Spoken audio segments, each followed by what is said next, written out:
Good evening, good day, greetings, everybody. Welcome to the Indian Interest Podcast, Episode 5. This is the podcast where we examine the world from the perspective of the Indian national interest. And as you know, today we're going to discuss democracy and the rankings, the global rankings of democracy and such like matters. So let's begin with what's happening currently around the world. As you know, the Indian Foreign Minister, the Indian External Affairs Minister, Dr. S. Jaishankar, recently visited the US and he held discussions with his American counterpart, Secretary of State Anthony Blinken. Discussions about a wide range of issues, including bilateral relations, the global state of affairs, possibly the Russia Ukraine conflict, and other such matters. So this is something that happened very recently. Now, what is interesting is the remarks that Dr. Jaishankar made about the possibility of American sanctions, the CATSA sanctions on India. The CATSA sanctions are designed to prevent countries from acquiring weapons from nations that have interests that are inimical to American interests. So, uh, India is a regular buyer of arms from Russia, including the S-400 ballistic missile defense system, and the Americans are upset about that. So this is what Dr. Jaishankar said. He said that. So this is what it says. It says that this is the Times of India report. In a blunt rebuttal to the U.S. menacing New Delhi with sanction threat over its purchase of the Russian S-400 missile defense system, External Affairs Minister S. Jaishankar said that CATSA, the US domestic law that enjoins sanctions for such transactions with American adversaries, was for Washington to sort out. It is their legislation, and whatever has to be done by them. That's what Dr. Jaishankar said, implicitly declaring that India will do whatever it takes to safeguard its security without worrying about sanctions. So that's what India is saying. You want to impose sanctions on us? Go ahead and impose sanctions. We're going to do what is best for our national security and our national interests. So essentially, what India is saying is that we don't care about US sanctions. You want to go ahead, you go ahead, but it's going to have repercussions for the US as well, because as you know, the US has been pivoting to the Asia Pacific, to the Indo Pacific region since the days of President Obama, the pivot to the Indo Pacific, because that's where the greatest threat to the US hegemony lies today. And there can be no pivot to the Indo Pacific without taking India on board, without getting India's cooperation. That's why the quadrilateral dialogue arrangement exists and so on. So, if the US wants to impose sanctions on India, there are going to be repercussions for the US. Their Indo Pacific pivot and strategy will be essentially a non starter, because India will not be likely to cooperate with the US when the US is imposing sanctions on India. So, that's the messaging that India has sent to the US, which is very interesting. So, India is standing up for itself. Interesting, isn't it? Here's something more else that is interesting.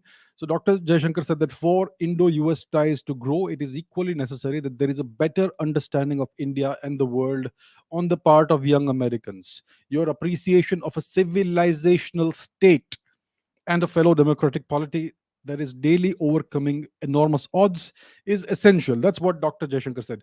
This is the first time I have ever heard a high ranking Indian official at this level, at the level of the Foreign Affairs Ministry. It's the first time I've heard any Indian official use the term civilizational state.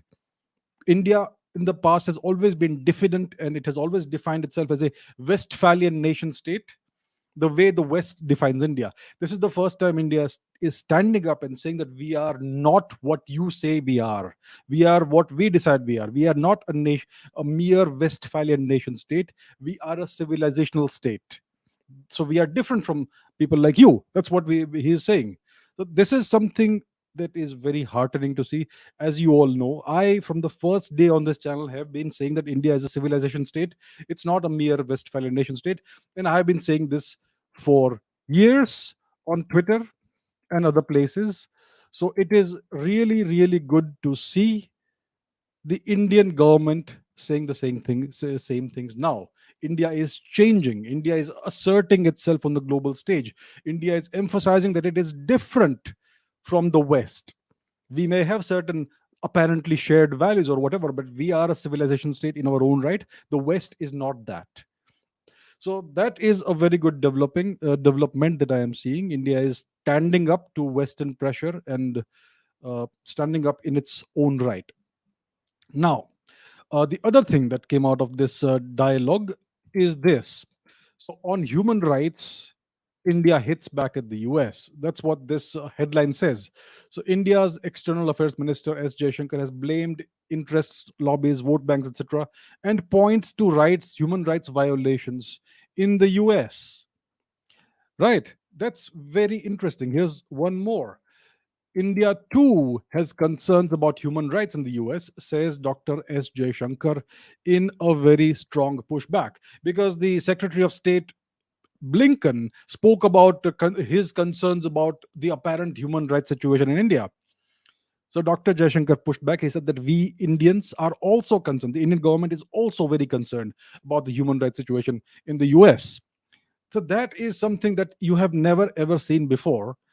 This is the kind of response you have never seen from India before. So that's very interesting. Things are changing. India's position, India's stance is changing. India is becoming more assertive.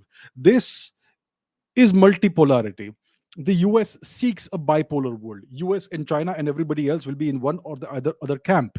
But as long as a major nation like India exists and asserts itself, multipolarity is inevitable. Bipolarity can't happen. There are two obstacles to bipolarity. One is Russia, one is India. India is actually uh, a larger power in the sense of economy, in the sense of the population and various other parameters than Russia. So as long as India keeps standing up for its own rights, uh, multipolarity is going to prevail.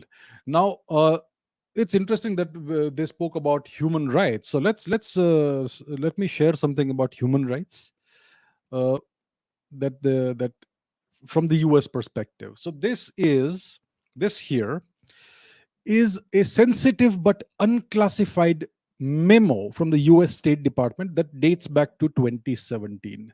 This is an official US State Department memo. This is available on the politico.com website, right?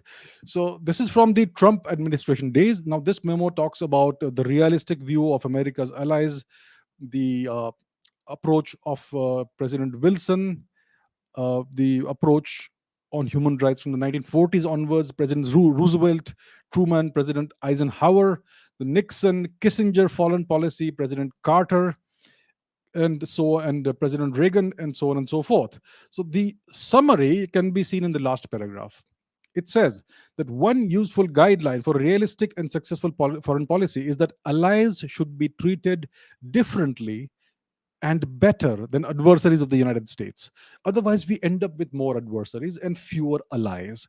The classic dilemma of balancing ideals and interests is with regard to America's allies.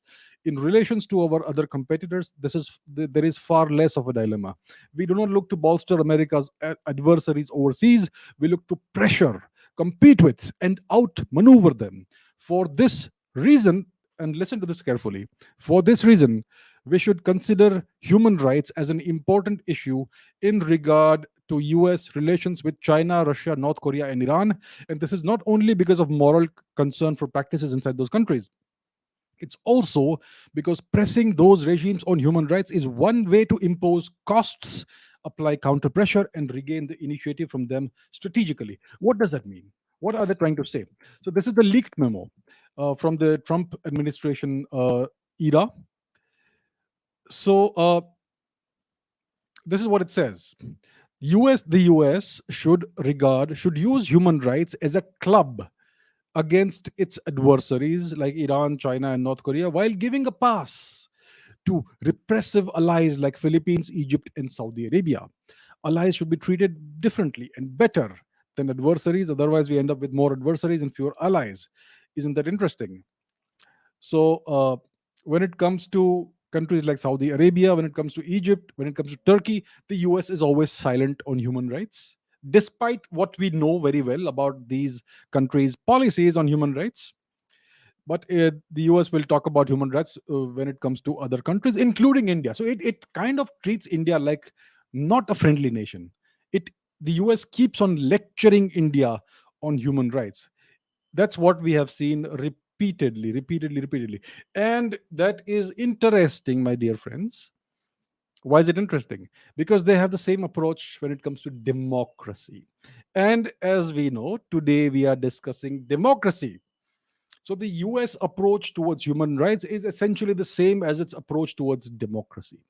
It uses democracy as a club, as a stick to beat certain countries with, while completely disregarding the so called democratic situation in certain countries. Look at Turkey. Is it a democracy? Is it a democratic regime? Not quite. Look at Saudi Arabia. I mean, there's no pretense to being a democratic state. Egypt, what democracy do you have there? And so on and so forth. So when it comes to certain countries, the US gives a free pass to them, doesn't talk about democracy. When it comes to a nation like India, which is an incredibly vibrant pluralistic democracy, the US keeps on badgering India and lecturing India about democracy, about human rights, and so on and so forth. So there are two sets of principles, right? Two sets of standards. These are like different set of standards for different countries. That's the kind of approach the US has always had. And this approach is reflected in these global rankings that you see cropping up here and there, the global rankings of democracy, right? And that is something that influences people very deeply. Lots and lots of young people in India believe these global rankings. They believe that India is like deep down in the dumps when it comes to democracy. India's situation when it comes to democracy is not really good. India is like a liberal, is it's like an electoral autocracy, which means it's a dictatorship or a autocratic state, maybe even a fascist state with a semblance with which pretends to be a democracy. So let me show you what I'm talking about here. Right, where do we go? Here we go.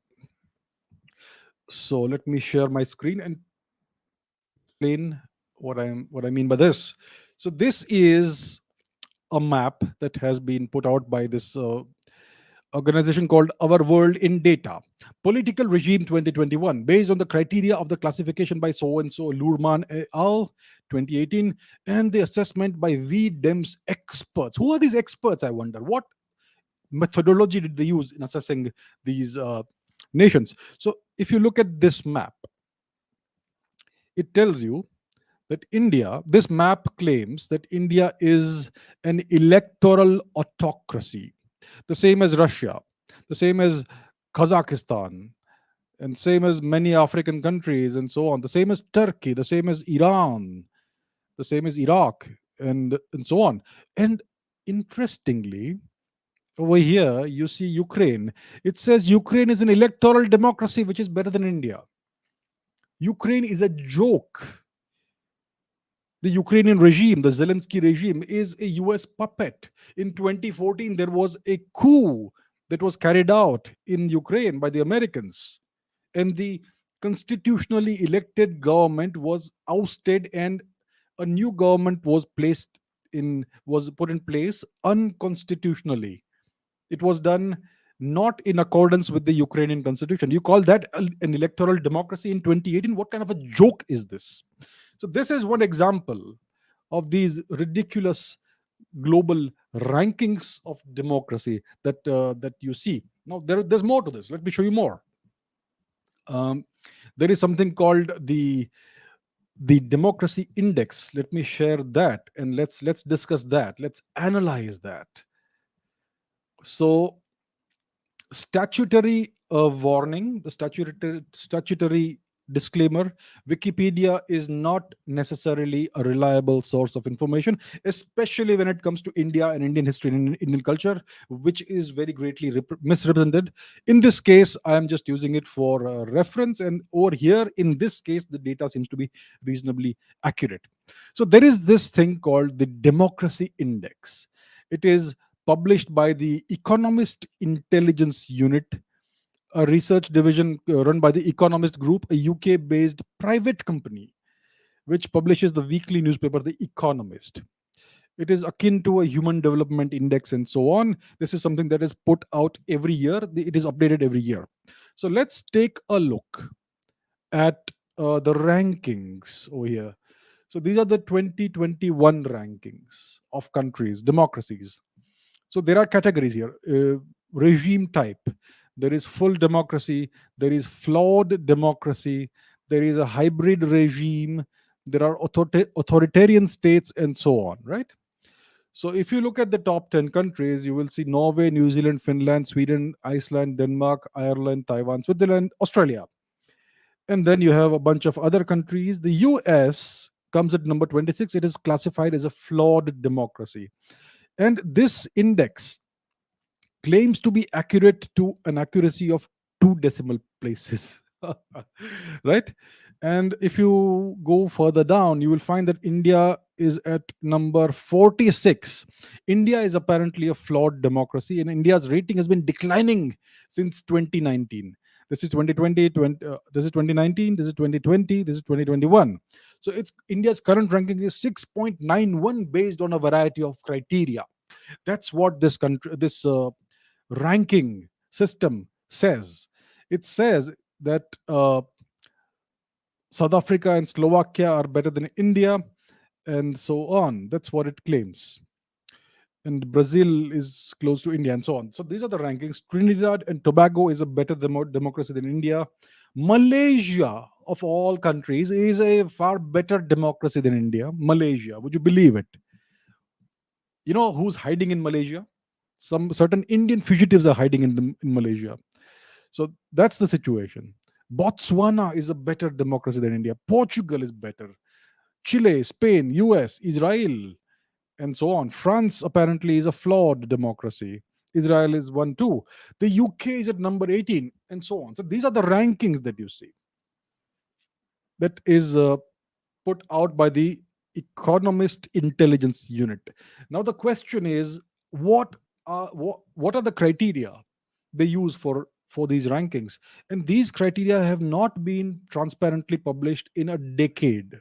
So the criteria they use are not specified clearly. There's no transparency, and they consult a number of experts who do the rankings, who do the calculations, and the ratings based on various criteria. Who are these experts? What are their backgrounds? Where are they from?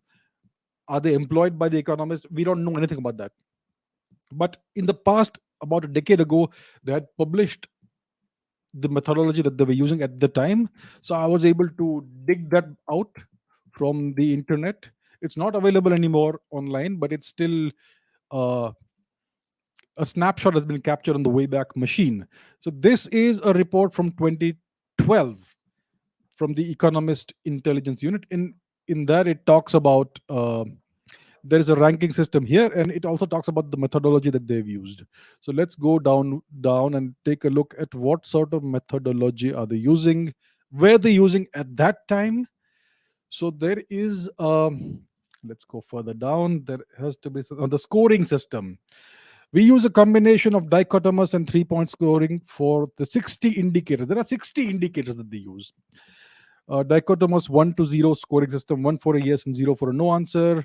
And there's other stuff. So what are electoral process and pluralism? What is pluralism? How do you determine or define pluralism scientifically? Can you? And so on and so forth. So there are a bunch of questions. It's like a questionnaire, the functioning of the government, and things like that. Political participation. So there are 60 criteria. Democratic political culture. Who determines what is democratic political culture? So you can look this up. This thing is available online, and they were using these criteria at the time. Civil liberties, free print media. Who determines what is a free print media? Is the US print media free print media? Is it really? Is the UK media free print media? So these are questions they were asking at the time, and this is the bunch of criteria they were using. And who determined these things, we don't know. Who are the experts they employed, we don't know. But that's what it was. Now, so that's the basis on which they came up with this rankings, with these rankings at that time. Right now the criteria may have changed. Now let's look at some of these countries in the full democracy list, right? Let's take for instance three specific countries. Germany, South Korea, and Japan. Now, these three nations, according to the Economist Intelligence Unit, these three nations are classified as fully democratic countries. They are at positions 15, 16, 17. Germany, South Korea, and Japan. So, shall we take a look at these countries and take a look at the kind of democracy they have? Shall we? Let us begin with our Japanese friends. Let's begin with Japan. So let me pull out the data for Japan. Let me share that on the screen. We have to understand what democracy really is. Let's begin with the Constitution of Japan. The democratic, the the style of democracy, the form of democracy, etc., is all defined in a nation's constitution. Correct? That's where it all begins. And then, based on the constitution, you have laws and other things like the various institutions and the kind of democratic system you have, and so on. So, let's take a look at the constitution of Japan. This is again Wikipedia. As always, the disclaimer applies, but let's take a look at it. The constitution of Japan is the Constitution of Japan and the supreme law in the state, written primarily by American civilian officials working under the Allied occupation of Japan. The Constitution came in effect on 3 May 1947. Right? It was drafted under the supervision of General Douglas MacArthur, the supreme commander of the Allied powers during the Allied occupation of Japan after World War II. Some Japanese soldiers very kindly were allowed to review and somehow modify it, apparently, before its adoption. The Japanese constitution is the oldest unamended constitution in the world. It has not had a single amendment to its text in more than 70 years, since it was first put in place by the Americans. It is a short constitution with only 5,000 words, right? So, this is the basis of the Japanese democracy, a constitution that was written by the Americans. Were the Japanese people involved in writing this constitution? No. Apparently, some scholars, Japanese scholars, reviewed it and maybe changed a word or two before it was adopted. This is a constitution that the American occupiers, the foreign occupiers of Japan, wrote and imposed upon Japan. Do you call this democracy? Let's go further. Biden's remark on Japan constitution raises eyebrows. This is from 2016 when when the current president, Mr. Biden, was then the vice president. So it says uh, a, a recent remark by US Vice President Joe Biden that America wrote Japan's constitution is raising some eyebrows in Japan. This remark, this comment was unprecedented in its insensitivity and could even be considered arrogant. And yet this was a factual remark. The Americans wrote Japan's constitution. The vice president said, does he not understand? We wrote Japan's constitution to say that there could not be a nuclear power. So America determines Japan's military strategy, its defense strategy, its internal policies, everything. Does it not mean that? What does it mean? It means that Japan is, and here's the thing. So the Americans wrote Japan's constitution. The Japanese people have not been allowed to modify even a single word of the constitution in the past 70 plus years by the Americans. Right? Now, here's what you also have to understand, that Japan is still under US military occupation. Since the end of the Second World War, Japan has been under US military occupation. Let's take a look. United States forces in Japan. USFJ, the United States Forces Japan. So this is a list of US bases in Japan, military bases. Uh, Japan has been under permanent US occupation, military occupation, with American soldiers and arms and ammunition and weapons on Japanese soil since the end of the Second World War, more than 70 years. Right? Let's take a look at the current facilities, the US bases. Let's take a look. How many bases do you see? Can you see the long list of US bases in Japan on Japanese soil? And there are more. There's more, there's more, there's more, there's more, there's more, there's more. There's more, there's more, there's more, there's more. This is a country that is currently under full scale American military occupation, permanent military occupation. This is never going to end. And this has been the situation since 1945. Do you consider a nation like this to be a democracy? When France was under Nazi occupation, and let's say hypothetically the Nazis allowed France to hold a couple of elections, would you consider that to be electoral democracy? The British held a few elections apparently in India when India was under British occupation. Do you consider to be those to be free and fair elections? Do you consider those elections to be valid? Those elections are null and void because they were held under foreign military occupation. Similarly, the Japanese democracy, whatever it is, it operates under a foreign written constitution and full scale foreign military occupation. And take a look at this. Let me show you. This is a tweet from a Japanese person from Okinawa. This is from April this year. So this is an American soldier pointing his gun at a photographer for a local newspaper, Japanese newspaper in Okinawa. This is how the people of Okinawa are treated on their own land by the US military. This is foreign military occupation, and the Japanese people have no say in this. Whether they like it or not, this is what it's like. So this is what foreign military occupation looks like. Do you consider a country that is unwillingly under foreign military occupation to be a democracy? What kind of a joke, what kind of a farce is this? And yet the Economist Intelligence Unit considers Japan to be a full democracy. That tells you how flawed these ranking systems are. Now we spoke about Japan, yes. Let's take a look at Germany, shall we? Let's take a look at Germany, because Germany is also apparently a full democracy, a high quality democracy. Let's take a look at the German constitution. It's called the Basic Law. It was adopted in 1949, initially as a provisional framework and so on and so forth. It has always contained all the features of a constitution and has functioned effectively as one for more than 60 years. In the Unification Treaty of 31st August 1990, when Germany was unified again, the governments of the Federal Republic of Germany and the German Democratic Republic agreed to restore German unity. Instead of drafting a new constitution with a subsequent referendum, the basic the what happened is that East Germany joined the Federal Republic. 5 new federal states and the reunified city state of Berlin was created, and the basic law became the constitution for the whole of Germany. Now, what is this basic law, the German constitution? Let's take a deeper look at that, shall we?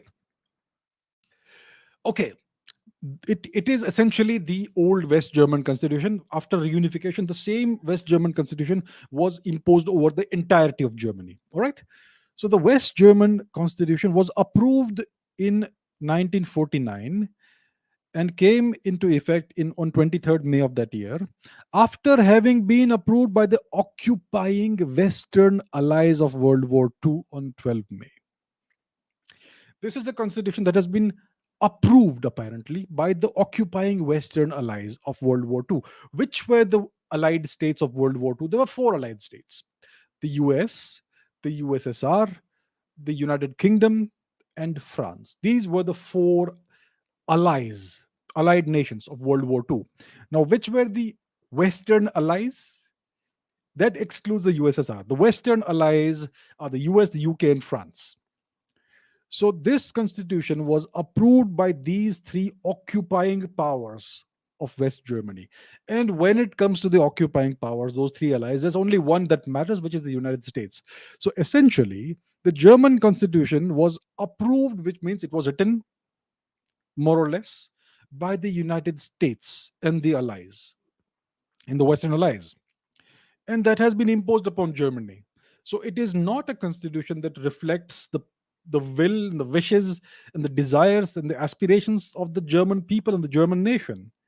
It is a constitution that has been imposed upon Germany by a foreign occupying military power.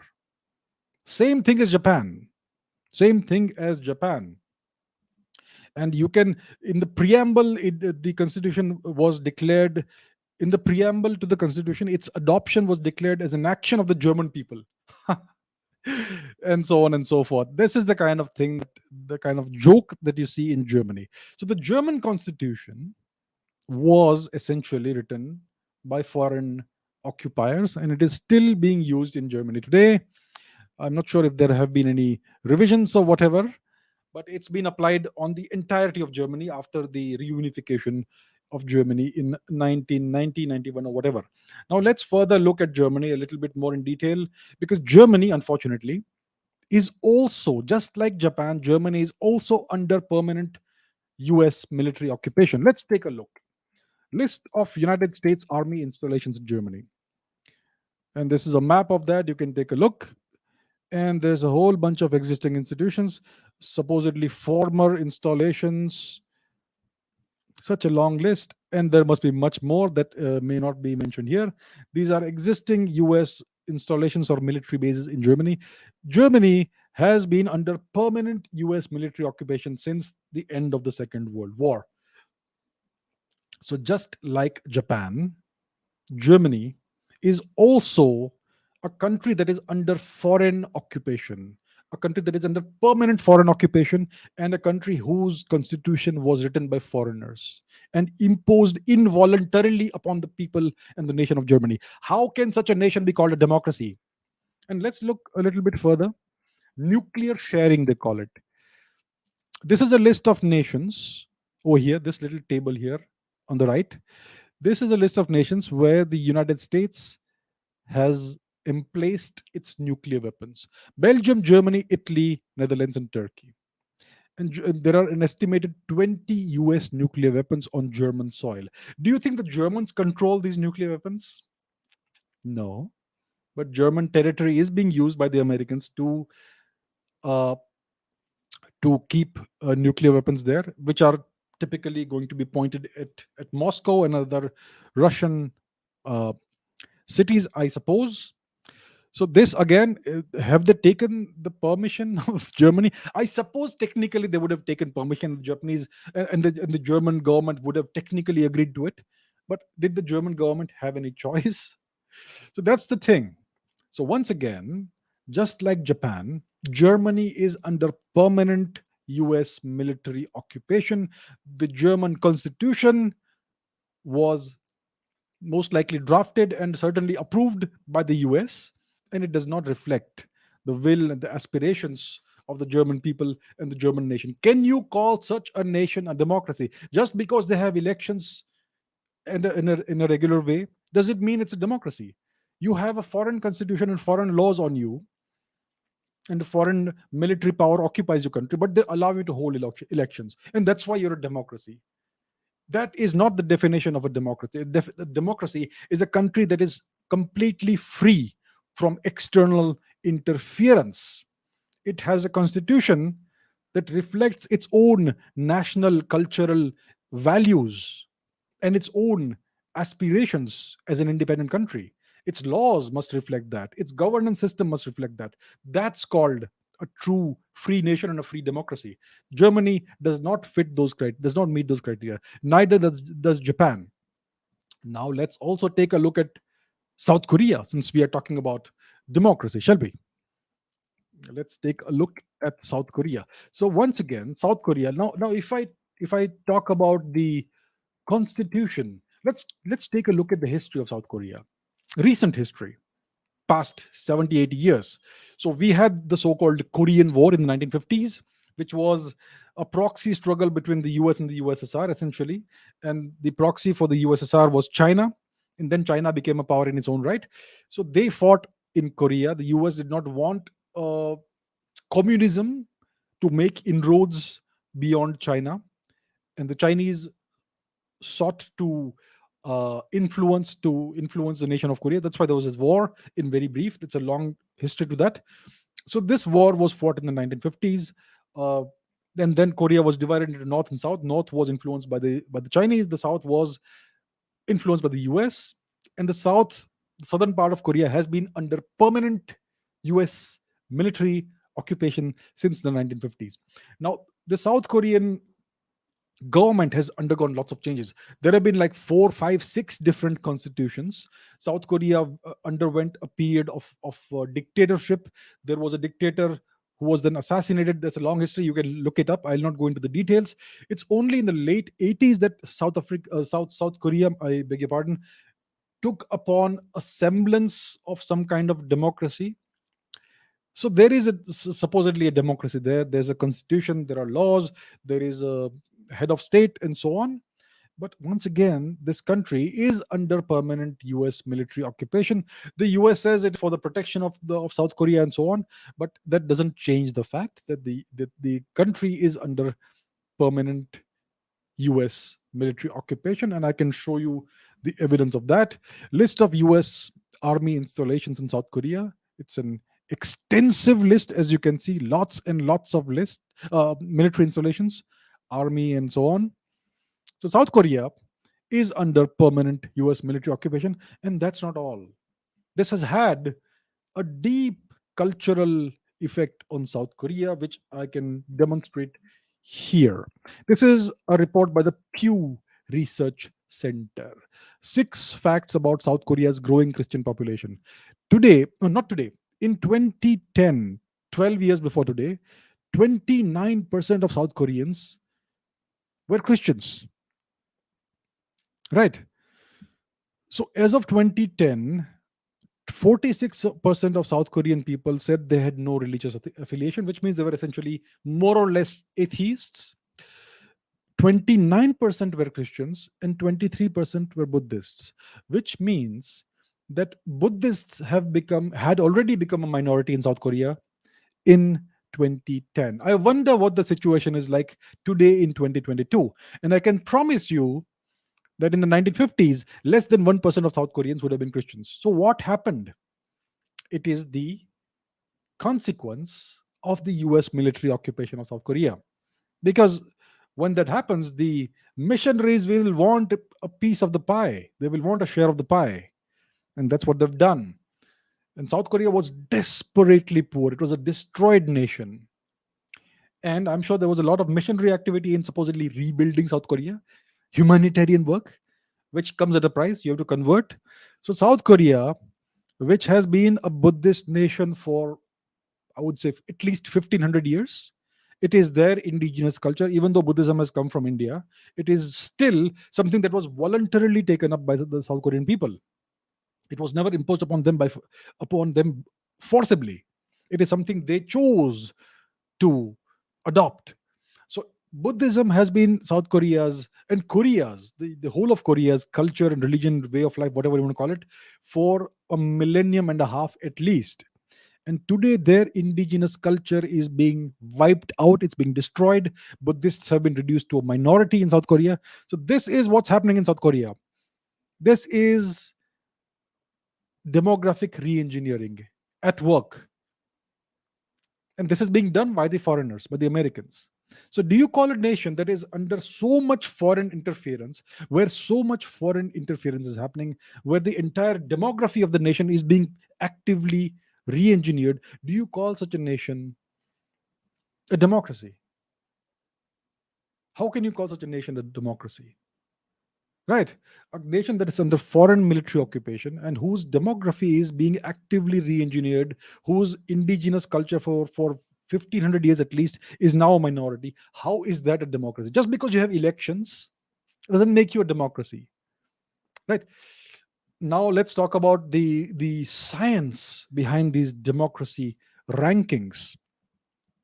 So there was this article in Nikkei Asia. Let me share that, which came out a few years ago. Let's take a look at that article. Now, this article is behind a paywall, so you may or may not be able to see it, but let's take a look at this article from 2016. It's by Peter Tasker, The Flawed Science Behind Democracy Rankings. So this is about something that happened in 2016, that Japan was demoted from the Premier League of Democratic Nations. According to the Economist Intelligence Unit, its recently published annual democracy index, Japan no longer belongs among the full democracies.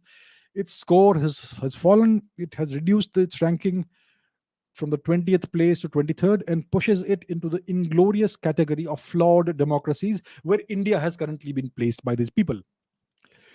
So Belgium and France are also apparently flawed democracies, and so on. So, how did the EIU come up with a scoring system that is supposedly accurate to two decimal places? What it did has the semblance of rigor. It asked various experts to answer 60 questions and assigned each reply a numerical value, with the weighted average deciding the ranking. Who are these experts? Nobody knows. Wikipedia dryly notes that the report does not reveal their number, their nationality, their credentials, or even their field of expertise. Some idea of where they are coming from can be gauged by the report's comments on individual countries. France has been defenestrated because of a deterioration in social cohesion. Those inveterate goody goodies, the Swedes, are on the naughty seat because of declining membership in political parties and more social discrimination. The growth in support for populist politicians is not seen as a sign of democratic nation systems shifting, responding to shifts in public opinion. Rather, it is evidence of discontent with democracy in itself, and therefore to be deplored. In other words, despite the appearance of scientific objectivity, the whole exercise of ranking a country's democratic credentials is as much riddled with biases, value judgments, and hidden agendas as awarding Oscars to films or Michelin stars to restaurants, which are decided by groups of mysterious experts using criteria best known to themselves. Right? And then there's Iceland and so on and so forth. So that's what this article clearly exposes, that these are mysterious, anonymous experts who have their own whims and fancies, and they use criteria that are known only to themselves. Right? And who are these experts is not transparently revealed. No one knows who these experts are. What are their fields of expertise? What are their nationalities? Are they all old white men? Are they all Americans? Are they all British? We have no idea of who determines these rankings. And that's the problem with these the democracy rankings. And yet these rankings are taken as the gospel truth, including by various Indian politicians and so on, who tom it on Twitter and social media and so on, as to see what's happened to India's democratic rankings and things like that. So that is the kind of approach they take. So before we go further into this, let's ask ourselves: is democracy the best system that we have? Or a better question would be: are there ways in which democracy can be subverted? I just showed you that Japan, which is apparently a fully democratic country, is not a democracy at all. Neither is Germany, neither is South Korea, and I can demonstrate this with a lot of other countries. But the question is, can democracy be subverted? What are the ways in which democracy can be subverted? And let's look closer to home. So, one of the ways in which democracy can be subverted is via the party system. So, we have political parties which represent certain special interest groups and which represent certain worldviews about where in the direction in which the country should go. So, various political parties have various agendas and various envisioned futures for the country, and they attract different groups of voters, right? So let's say you have a city from which in which a representative is elected and sent to the country's parliament. Now, that elected official, that MP, member of parliament, is supposed to represent the interests of the city or the constituency from which they were elected. But in parliament, what are they forced to do? They are they are forced, they are compelled to put their party over their constituents. So the party at a national level may have policies which may be detrimental to the interests of their constituency, and yet they are compelled to follow the party line. This is one of the major drawbacks of party democracy, that candidates who are elected are not allowed to take up the grievances and problems of their constituency at the national level. Instead, they are made to toe the party line. So that is one of the drawbacks of democracy, which is something people don't think about at all. That's one of the problems in democracy. The other problem in democracy is the power of money that we don't see. You see, it's like this: citizens, democracy is not only about voting once in 4 years or 5 years. That's not all there is to democracy. The right to vote is an integral part of democracy, but so is the right to stand for election. Everybody must have the same platform, free and fair platform, when you are standing for election. And yet today, let's say an independent citizen wants to stand for election, they're going to be marginalized because they don't have money. It takes, let's talk about India. It takes hundreds of crores of rupees to run a single election campaign for a single candidate in a single parliamentary seat. Hundreds of crores of rupees. It's an open secret. Can an independent citizen muster that kind of money?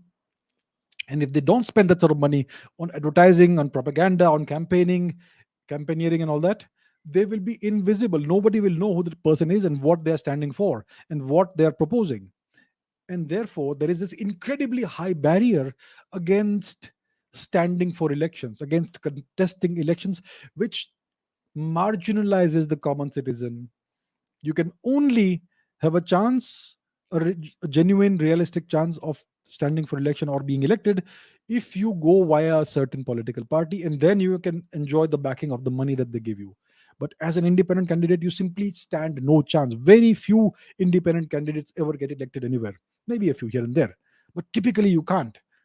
So that is a huge problem. Why is money so important in elections? That is not something that stands only for India, holds only for India. It's everywhere in the world. Look at the US. The US is a two-party system. It is just one step above a single or one party state like communist China or North Korea, or the erstwhile USSR, where you had the Communist Party. So you have a one party system like the USSR, like the Chinese Communist Party, like North Korea, and just one step ahead of that you have the US, which is a two party state. You call that a democracy, really? And over there, you have no chance of winning an election unless you are in one of these two political parties, and there's a lot of money involved. So money is a very big deal in these democracies. Is that not a complete subversion of democracy? Whether you are rich or poor, as a citizen, you should have the same chance when you stand for election based on what your stand is and what you're proposing, and you should have the same visibility as everybody else. But that's not the case. So that is another way in which democracy is subverted, right? And then there is non-participation in the process of governance. There are unaccountable institutions, unelected officials and bodies with significant powers, including veto power in various countries, maybe perhaps somewhere closer to home also, possibly, if you can think of something. Then there is the problem of vote bank politics. When a certain group of people, based on whatever affiliation, maybe ethnic affiliation, religious affiliation, communal affiliation, so when a group of people votes en masse collectively based on religious lines or ethnic lines or communal lines, that destroys the entire basis of democracy. Democracy works on the principle that each individual will vote based on what he or she feels is the best way forward for their constituency and for the country. But if you disregard that and you all vote together on religious or ethnic or communal lines, that destroys the entire concept of democracy. And yet, this is something you see in certain countries. You may be able to name a few countries where such things happen. So that is not democracy. That destroys the entire concept of democracy, the entire basis and the foundation of democracy. And yet, that is called democracy, and that is allowed to happen. So that is one of the major ways in which democracy is subverted Then you have inequality between states. There are certain very small states, there are certain very large states, they are all put at the same level, which is strange.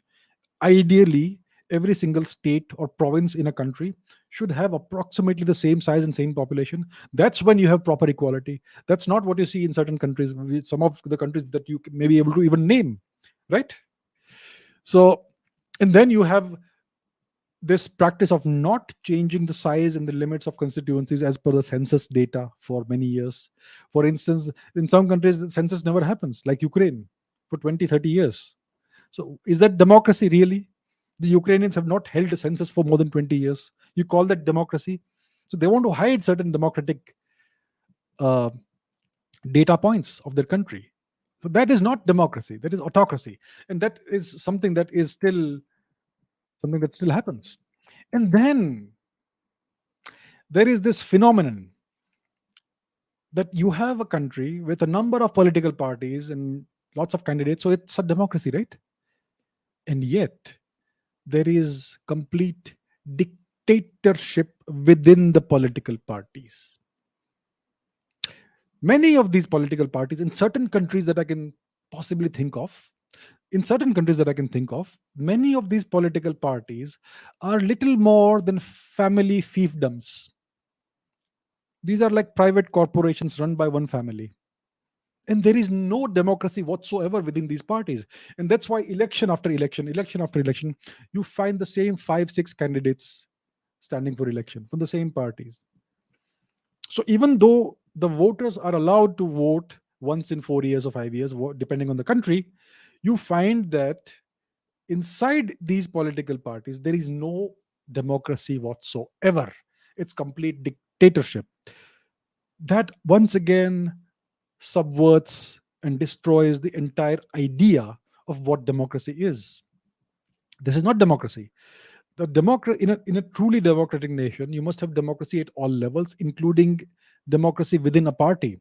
The party members should be allowed to vote and choose who is the head of the party and who's going to be the candidates and all that.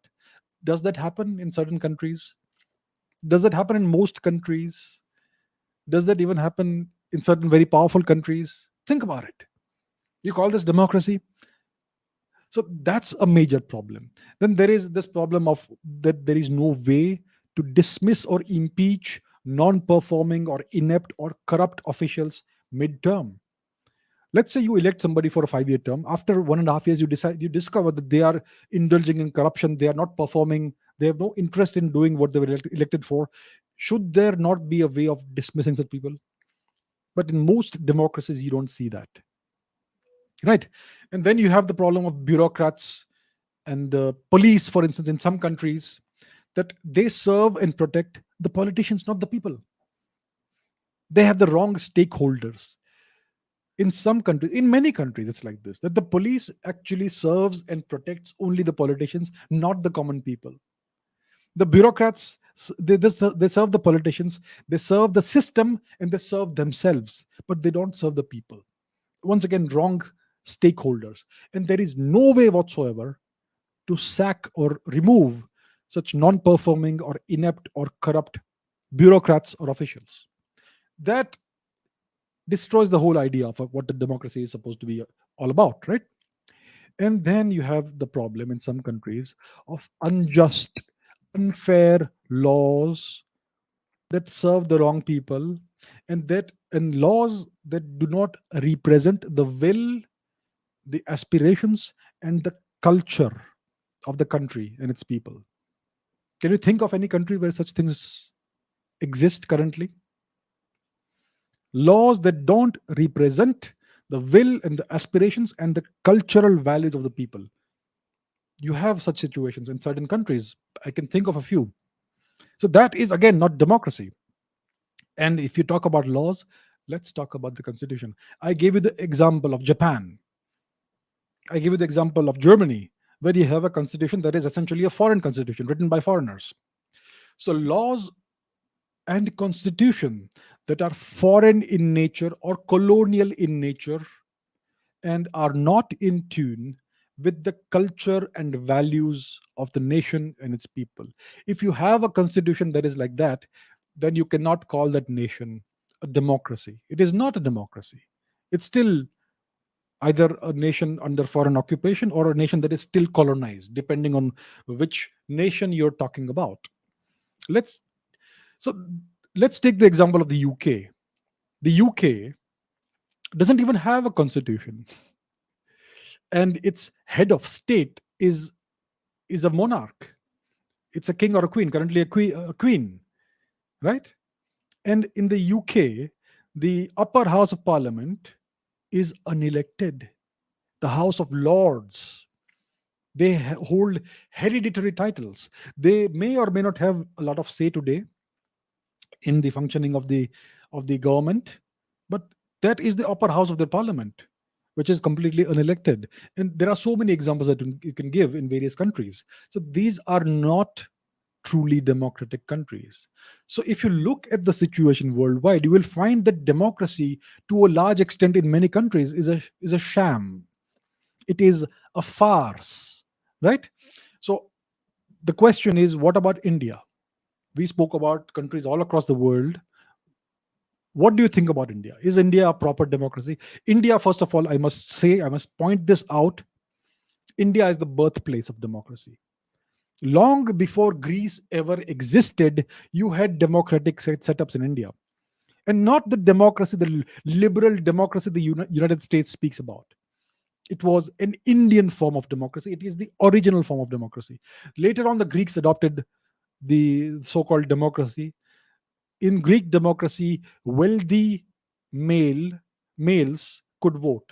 Women could not vote. A significant percentage of the population was slaves. They could not vote. Only landowners, wealthy people, could vote. Only if they were males. You call that democracy? And yet they tom Greece as the ideal of democracy and all that. What nonsense!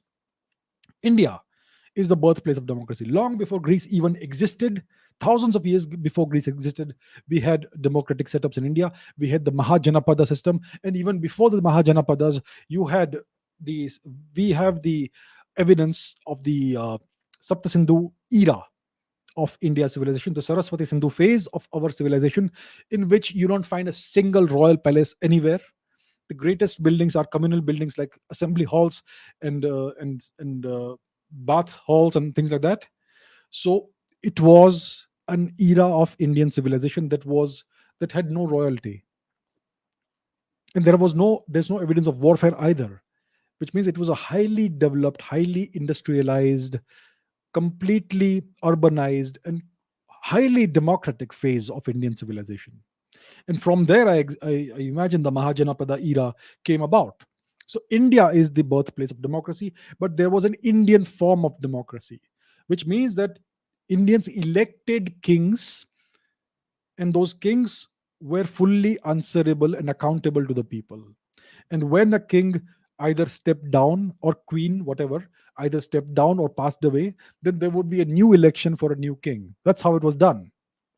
And there were ways of removing kings also, in case they were tyrannical or non-performing, and so on. So this was the Indian way of doing things for thousands of years. Today you have this fake, apparently democratic system across many countries in the world, in which democracy has been totally subverted. It looks like democracy. You know what you're taught in your school textbooks? This propaganda in the textbooks and media, that democracy only means the right to vote. That's it. If you are able to vote once in a few years, it means you're a democratic country. That's the kind of propaganda that's been instilled into people's minds. That is a lie. That is not enough. That is not enough to make a country a democracy. You can have Nazi occupation of France and they may hold elections there. Does it mean that France becomes a democracy under Nazi occupation? You had the British occupation of India for 2.5 centuries or whatever it is. Look it up.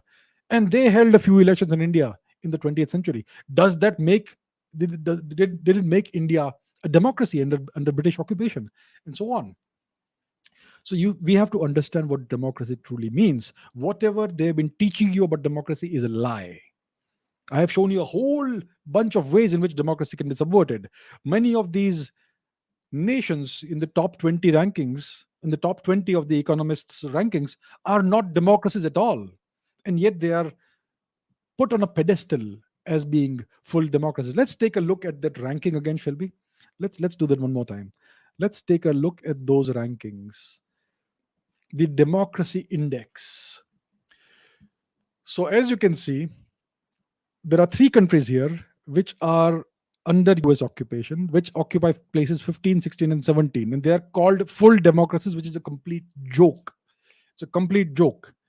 And many of these countries are members of NATO or they are US vassal states, like Australia. Australia is a US corporation. Australia is owned by the US. It's at number 9 as a full democracy. What rights do the Australian Aboriginal people have in Australia? Their land has been stolen from them. They have been genocided. They are completely marginalized. They live on the fringes and margins of society, and they call that country a full democracy. Shameful. Shameful. And I can give you lots of other examples. Look at New Zealand. It's at number 2. What rights do the Maori people have, the true indigenous people of the nation? The Maori people are the true natives and owners of New Zealand. Their land has been stolen from them. A foreign culture, a foreign language, and a foreign system has been imposed upon them. What rights do the natives, the Maoris, have in New Zealand? What self determination do they have?